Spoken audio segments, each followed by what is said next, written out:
Raja AutoCare. Teman-teman, ini video bagian yang kedua ya dari pembahasan tips membeli mobil bekas. Jadi kenapa aku buat perbagian kayak gitu ya, karena biar kita itu dapat materinya lebih detail kayak gitu. Kalau dijadiin satu itu kepanjangan, bosankan takutnya nanti.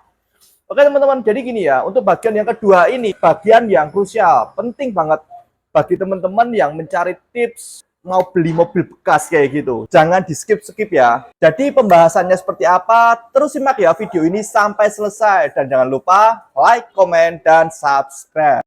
Yang pertama teman-teman, cek mesin saat kondisi mesin mobil itu masih dingin. Dari pembahasan sebelumnya ya teman-teman, kan aku udah bilang kayak gini, kalau kita itu cek mobil bekas, baiknya itu saat hari siang. Boleh pagi atau siang hari. Karena apa ya? Karena kita terbantu dengan cahaya matahari. Terlebih dari itu ya teman-teman, kalau untuk masalah mesin, kita itu kalau bisa datangnya malah lebih awal. Karena ada hal yang penting. Yaitu gini teman-teman, aku jelasin ya. Jadi ketika mobil itu dalam keadaan yang masih dingin kayak gitu, kemudian kita tes di sana. Tes yang pertama yaitu kita starter kayak gitu ya. Saat dingin itu respon dari mesin mobil ini tuh gimana? Apakah langsung nyala atau harus beberapa kali starter? Nah, teman-teman, ini jadi poin sangat berharga untuk kalian. Maksudnya gini ya, teman-teman. Kita itu sering jumpai kasus seperti ini. Ada mobil ketika mesinnya masih dingin, di starter itu susah sekali. Tapi lucunya ketika mobil itu mesinnya udah hangat atau udah dipakai kayak gitu, itu mobil enak-enak aja, kayak mobil nggak ada problem kayak gitu. Nah, kalau semisal teman-teman jumpai mobilnya itu susah di starter saat mesin dingin, berarti ada masalah. Kalian harus waspada. Bisa dikata seperti ini ya, mesin dingin itu sama halnya kondisi mesin asli. Bisa jadi ya, ada pertanyaan seperti ini teman-teman. Kalau mobil yang masih oke mesinnya kayak gitu, di starternya berapa kali sih biar mobil ini nyala kayak gitu? Kalau aku pribadi sih 1 atau 2 kali lah mobil itu harus ready on kayak gitu. Maksudnya ketika mobil itu di starter sekali itu langsung hidup, ya lebihnya ya 2 kali. Kemudian teman-teman, ketika mobil di starter itu udah nyala, kalian harus perhatikan juga tentang RPM. Kira-kira RPM di mobil ini tuh gimana? Stabil atau nggak stabil? Kalian harus dengarkan, kalian harus rasakan itu. Yang kedua teman-teman, dengarkan suara mesin mobil yang kalian cek. Penting teman-teman, kalian tuh harus buka kap mesin dulu ya. Kemudian kalian tuh harus dengarkan itu suara mesin dengan teliti. Teman-teman, kalau mesin mobil itu keadaannya oke atau prima kayak gitu ya, suara mesinnya itu halus, stabil kayak gitu. Tapi yang perlu diwaspadai ini ya teman-teman, muncul suara yang menggelitik atau ada suara yang tek tek tek tek kayak gitu. Biasanya teman-teman itu masalahnya ada di klep atau mungkin di piston. Jadi kalian harus dengarkan itu ya. Kalau kalian menjumpai mesin mobil itu udah berisik, suaranya kasar kayak gitu, bisa jadi teman-teman itu banyak problem. Mesinnya udah aus. Kemudian bisa jadi ada auman mesin. Waduh, ini berat ya kata-katanya itu auman mesin. Jadi mesin itu tiba-tiba RPM-nya menjadi tinggi ya gitu. Ini juga masalah teman-teman. Bisa jadi di timing belnya ada problem. Yang ketiga teman-teman yaitu kalian harus cek getaran mesin. Jadi gini ya, kalau yang kedua tadi itu kan suara mesinnya kayak apa, kita harus dengarkan itu baik-baik kayak gitu. Nah, yang ketiga ini teman-teman, kalian harus melihat, mengamati getaran dari mesin itu. Kalian bisa cek seperti ini ya, mungkin keadaan mesin mati dinyalakan gitu. Kalian lihat tuh getarannya kayak gimana. Ya kalau waktu awal itu biasanya getarannya kelihatan banget. Biasa dong karena itu starter awal kayak gitu. Ini teman-teman, berikutnya itu seperti apa? Kalian harus amati. Tanda kalau mesin masih oke ya, itu getarannya itu halus, stabil kayak gitu. Tapi kalau mesinnya itu ada masalah, biasanya si mesin itu waktu itu getarannya stabil kayak gitu. Tiba-tiba getarannya lebih kuat kayak gitu.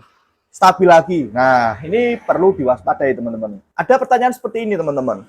Semisal itu mesin getarannya berlebih kayak gitu. Itu kira-kira ada problem di bagian apa?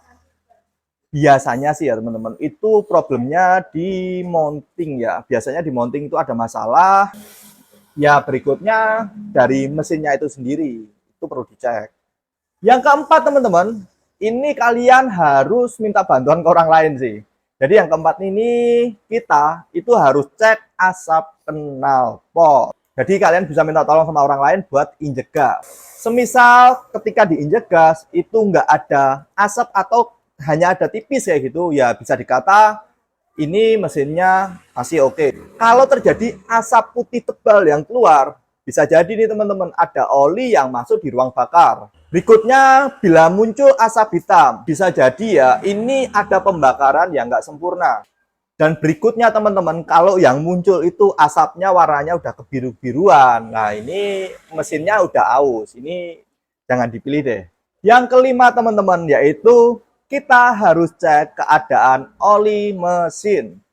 Kita bisa tarik nih dipsticknya, kemudian kita cek ya dengan seksama tentunya. Kalau semisal ya warna dari olinya itu coklat ke hitam-hitaman kayak gitu, itu tandanya ya ini normal-normal aja. Kalau kalian lihat itu warnanya udah hitam, kemudian agak kental, berarti bisa jadi nih pemiliknya itu jarang ganti oli. Kalian bisa menjumpai seperti ini juga teman-teman. Ada warna oli itu yang warnanya putih. Ya, tapi nggak putih bersih gitu ya, kayak gini. Kopi susu seperti itulah. Jadi warnanya itu putih agak gelap kayak gitu. Nah, teman-teman ini bahaya. Ini biasanya itu si oli mesin ini tercampur sama air. Kalau udah ada air di dalam mesin, wah, hati-hati ya. Masih berhubungan sama oli, teman-teman. Jadi kalian harus cek ya level olinya itu kayak gimana. Berkurang drastis atau ya normal-normal aja. Kalian harus perhatikan ya. Kemudian tutup oli. Kalian harus lihat itu ya. Kira-kira ada warna-warna yang mencurigakan nggak? Ada warna-warna lumpur putih kayak gitu nggak? Kalau ada warna-warna seperti itu, ya kayak yang tadi itu, ada campuran air di dalam oli mesin. Yang keenam teman-teman, yaitu cek kebocoran. Nah ini teman-teman, bagian ini kalian juga harus amati itu dengan seksama ya. Jangan buru-buru, oke? Kalau kalian amati itu dari atas dulu ya. Kap dibuka gitu, kemudian kalian amati. Semisal ya kalian tuh menjumpai ada rembesan gitu ya. Kalau dikit ya masih kategori oke lah. Yang jadi masalah itu ketika ada kebocoran atau rembesan yang besar atau banyak kayak gitu. Teman-teman ini bisa jadi perhatian. Yang ketujuh teman-teman yaitu respon gas. Nah ini teman-teman kalian tuh harus coba tuh ya pedal gasnya ya. Ingat ya teman-teman, yang baik itu engine atau mesin ini responsif kayak gitu ya. Jadi ketika gas diinjak, mesin harus responsif. Tidak boleh berat atau mungkin responnya kurang atau mungkin malah berat. RPM-nya harus lembut ya, smooth gitu ya, naik turunnya. Berikutnya teman-teman yaitu test drive. Kalau test drive ini ya wajib ya teman-teman. Kalau tadi kan keadaan berhenti. Berikutnya yaitu kita harus jalan. Saat jalan ya teman-teman, kalian harus rasakan nih ya.